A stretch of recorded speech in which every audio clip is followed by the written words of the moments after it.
यवतमाळमधून दिव्यांगांची वारी आषाढी एकादशी निमित्त पंढरपूरच्या दिशेनं निघाली आहे।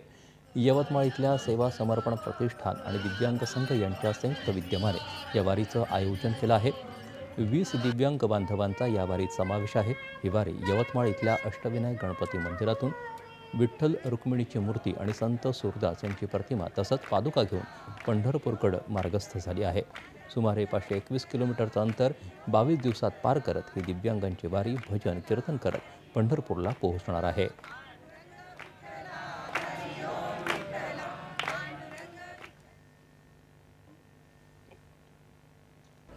भारतातून प्रथमच ही पालखी पंढरपूरला जात आहे, सूरदास महाराजांची पालखी।